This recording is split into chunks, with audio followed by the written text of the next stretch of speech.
ازيكم يا نصور، اخباركم ايه؟ بوت باتل بولز خلاص لسه بالظبط 4 ايام على انتهاء التعدين، والبوت ده كنا شرحناه قبل كده على القناه من فتره. يا ريت لو ما شفتش الفيديو ترجع تشوفه. لسه قدامك 4 ايام تقدر تجمع فيهم اي حاجه، والشروط انك تخش الايردروب بسيطه جدا. محتاج منك تجيب 10000 ربح في الساعه بس، ودي بالظبط تقدر تجيبها في يوم. فالفيديو هيفيدك جدا اللي انا كنت شارح في البوت، وكمان قناه التليجرام عشان بينزل عليها الاكواد بتاعه البوت دون، والاكواد دي بتجيب لك عملات بتخليك ترقي الربح في الساعه بسرعه، عشان بتجيب لك عملات كتيره. فيا ريت تنورني في قناه التليجرام، هتلاقي اللينك بتاعها تحت في الديسكريبشن. بينزل عليها زي ما قلت لك جميع الاكواد، مش اكواد باتل بولز بس يعني، والاكواد دي عامه هتفيدك جدا. وطبعا ما تنساش اللايك والسبسكرايب بتاعك هنا في اليوتيوب عشان بيدعمني. والناس اللي قديمه معانا في البوت ما كانتش عارفه نظام السحب في البوت ده، لان ما كانش في اي خيار جوه البوت بيقول لك ازاي تسحب. فالقناه الرسميه للبوت على التليجرام طلعت وصرحت ان طريقه السحب هتبقى عن طريق محفظه سمارت والت. فالفيديو بتاع النهارده ان شاء الله هيوضح لك ازاي تجهز محفظتك السمارت والت.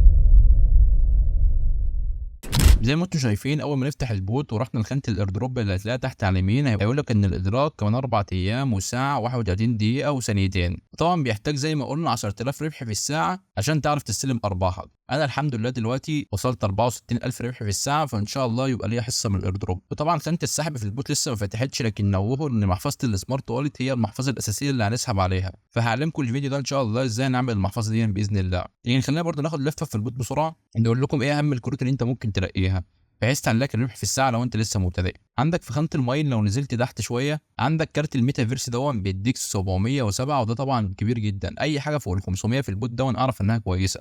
فكارت الميتافيرس دون مهم جدا، خلينا برضه نرقيه. تاني كارت مهم جدا تقدر تعتمد عليه هو كارت باينانس، بيديك 955، وده عدد كبير جدا برضه مهم جدا، فلازم ترقيه. ولو نزلت تحت خالص عندك الستوب لوس، ده برضه كارت مهم جدا، بيديك 859 ربح في الساعه، برضه رقيه مهم جدا. ده للناس المبتدئه اللي لسه بادئه في البوت. ولو رحت خانه اللايف ستايل ونزلت تحت شويه، هتلاقي برضه كارت قوي جدا اللي هو جولف ممبر شيب. الكارت ده برضه بيديك 853، كارت قوي جدا، يا ريت برضه ترقيه. وطبعا لما باخد لك بص على الكروت كلها، واي كارت بيديك اعلى من 500 اعرف اللي هو كارت كويس وقوي. يعني الكارت ده مثلا بيديني 699، يعني 700 فوق ال 500 كويس. الكارت ده بيديني 544 كويس. فباخد لك بصه في البوت. وطبعا الكود ده بيديك 2 مليون، احنا سايبينه في القناه التليجرام بتاعتنا. ده مجرد ما تاخد ال 2 مليون تقدر ترقي الكروت اللي معاك، وهتلاقي نفسك في ثانيه طلعت عن 10000 ربح في الساعه. فعشان كده لازم تنورني في جروب التليجرام عشان بينزل عليه الاكواد دي. في برضه خانه الارينا تحت على الشمال، بس هي الخانه دي لسه ما فتحتش. معرفش هتفتح وقت الادراج ولا تفتح قبل الادراج بيومين 3، لسه مش عارفين. فاول ما تفتح برضه هبقى اطلع بفيديو اقول لكم هي بتعمل ايه ولازمتها ايه باذن الله. بعد كده هتروح لخانه الايرن، وهتروح لخانه التاسكس او كومبليت، هتلاقي فيهم الداونلود سمارت والت، المحفظه اللي هتحملها. طبعا لو انت اي او اس ابل هتحمل من الاب ستور، ولو انت نظام اندرويد هتحمل من بلاي ستور. فانا دلوقتي بصور من محاكي اندرويد، فانا هروح دلوقتي للبلاي ستور، هتلاقي عندك المحفظه بالشكل ده، وهتدوس على كلمه انستول او تثبيت. بعد كده هتدوس على خانه الاوبن. طبعا هنا اول حاجه يقول لك انت هتختار اي لغه، فانت تنزل تحت هتلاقي اللغه العربيه تحت شويه هي، تدوس على كلمه النكست. وبعد كده هتدوس على كلمه اوافق على شروط الاستخدام وسياسه الخصوصيه، وتدوس على كلمه انشاء محفظه.